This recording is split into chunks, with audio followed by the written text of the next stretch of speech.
Welcome back to my channel. Today we are going to take the engine apart and determine the damage. If you missed the first part, watch that first. The link is in the description. If you don't want to miss out on this project, subscribe and hit the notification bell. I upload videos at least once a week.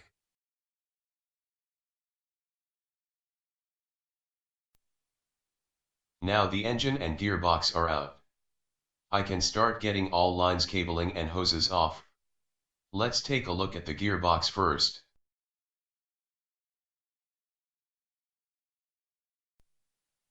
The gearbox is leaking oil. This is a common problem with ZF transmissions. Normally they leak where the wiring from the gearbox management is entering the transmission. It is obvious. When I take out the connector, the transmission oil is running out of it. The connector side in the transmission is only sealed to the housing.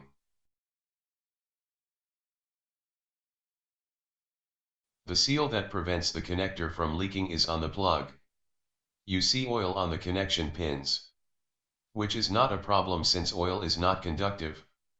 This is an easy fix. The next step is to get all the wiring disconnected from the engine. I started at the transmission side and work my way to the front. It is just one big wiring loom. Like all modern engines, this one is packed with sensors as well. It has some extra wiring for the Valvetronic system though. If you look at the generator, you can see that it is a water-cooled one. There are two temperature sensors on the water pump, one on the inlet and one on the outlet. This way the engine management system can decide if the thermostat is open or closed. When the thermostat is open and the temperature of the system gets too high, it will automatically turn on the extra electric fan. Got the wiring loom off. It looks very impressive with all those connectors in it, but it is really not that complicated. The loom itself dictates where what goes. In case there can be any doubt, the connectors are different. Getting all of the hoses and lines off calls for taking the intake manifold off. To do that, I had to remove the two stepper motors which control the Valvetronic on each bank. They were mounted in the middle of the valve covers on the square plates. This engine has 4 knock sensors and 2 vacuum-operated EGR valves, one for each cylinder bank. If you wonder what I did with the fuel rail and injectors, I just left them on the intake manifold. That way it came out as one unit. This tube is connected to the auxiliary air pump. It kicks in when the engine is started, thus supplying extra air. When you cold start this engine, it will be acting as an old-fashioned choke together with some extra fuel to the injectors. Finally, I see something suspicious. The first sign why this engine does not build up oil pressure. There is a piece of old liquid gasket trapped in between the cylinder head and the intake manifold gasket. There is even a bigger piece on another intake port. I wonder how it came there, but I do have an idea. Somebody worked on this engine before and most probably did not know what he was doing.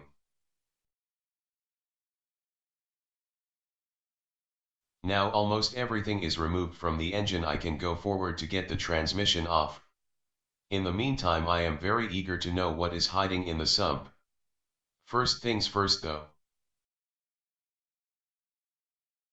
In order to loosen the bell housing from the engine, I had to take the starter motor out. It is bolted on from the other side. Getting the starter out is a crime when the engine is still in the car. Those bolts are hard to reach, and when it is loose you cannot get it out of the engine bay. I am not going to bother you with all the pictures I took for my own reference of loosening the bolts and taking the transmission off. As you see, it has been removed from the engine. Now I can bolt the engine to the engine stand. I gave it a quart turn to reach the oil pan the easy way. Undid all 18 bolts that holds it in place and took it off. Let's have a look inside. The mesh you see in the round opening is the screen in the pickup tube to the oil pump. Before we are going into the engine any further, I like to see what is in the oil pan, and it does not look good. There is debris of all sorts collected in there. Normally it should be very clean besides some residing oil. there are pieces of old liquid gasket present. Bigger and smaller pieces. The Dutch cheesehead who worked on this engine really messed up. I just cannot believe how somebody can be so ignorant. Metal shavings are in there as well. Definitely not a good sign. My camera likes to focus on what it finds most interesting itself, but on my finger is a metal shaving which to me is actually quite big. There is even a complete rubber ring in the pen. It is not boosting any confidence to realize the engine may be beyond repair. If that makes sense, I really don't know at this very moment. I guess I just have to find out and be prepared for the worst. Having seen what is in the oil pan alone, I am sure I have to fully open up this engine. Since the engine is already in this position, it is obvious taking the sump off is the next step. Even before I started removing all the bolts, I saw a whole glob of liquid gasket bulging out from in between the engine block and the sump. Well, here goes nothing. Let's get started. So, off it is. I never saw such an over-engineered contraption, being just the oil pump and filter. It runs full length underneath the engine block. In my opinion, it is just insane, but BMW must have had a reason to do it this way. Let's take a good look at the oil intake screen. It is exactly what I was afraid of. It is filled with pieces of old liquid gasket. I really don't know how many times I have to say liquid gasket again in this series. One thing is for sure.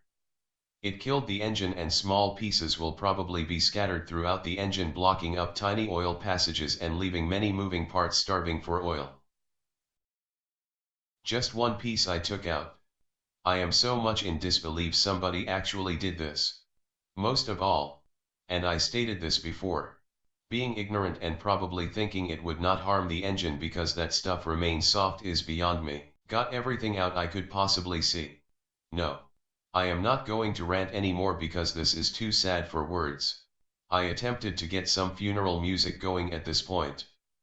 Stopped working for the day and took a beer to get over it. The next day I took the pump out of the engine and disassembled it on the workbench. Going crazy about this much of engineering for a relatively simple pumping thing. Anyway, that is what it could have been. Simple. To get a better view of the actual damage, I started to get it cleaned up. If that was a good idea at the time, or a waste of time, I really don't know, but it seemed the logical thing to do. To be honest, I don't want to comment on this rubbish anymore. Pieces of liquid gasket are coming out from everywhere. It may well be it is in the very small oil channels as well. That will be a challenge to get out. These two parts make up the actual pump. The 5-pointed inner rotor is taking the 6-pointed outside to spin, taking oil in at the upper side and spitting it out at the bottom side. The surface is scored, which bothers me. Taking a closer look reveals the mating surfaces of the outer ring have score marks as well. It was most probably caused by the shavings I found in the oil pan earlier. This is a problem. It means the seal is not there anymore, causing the pump to lose pressure. And of course, if one side is damaged, the other side suffered as well. Buying these parts new from BMW is impossible. You have to buy the whole pump assembly. This is a part which will cost over $1,200. Looking at the housing this pumping duo is doing its work reveals heavy scoring. The pump is not only losing pressure in the parts that make up the actual pump, but it leaks by as well. These engines need good lubrication. Anything less will make these engines give up ghost before time.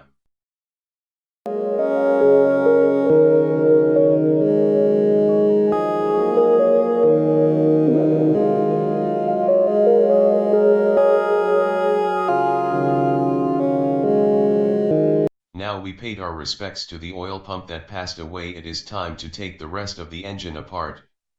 Beginning by taking the Valvetronic system out.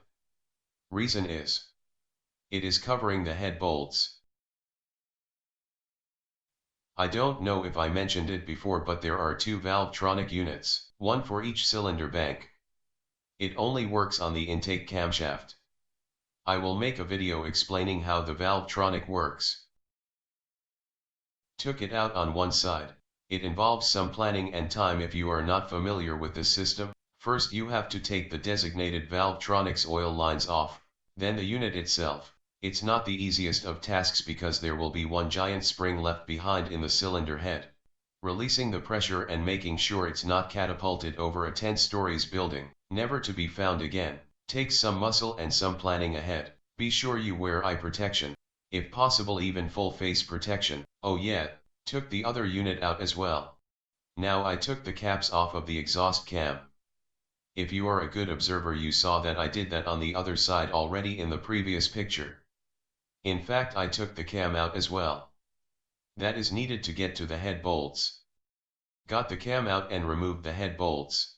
You have to use new ones when you put it back together because they stretch. Using the old ones they can bottom out in the block. You definitely don't want that to happen, but the first head is off. Now we can get a first glimpse into the combustion chambers. You are looking at cylinders 3 and 4. Number 4 is dry and looks fine at first sight. Cylinder 3 is wet from oil. This can be caused by the valve seals but also by the piston rings. Then we take a look at cylinders 2 and 3.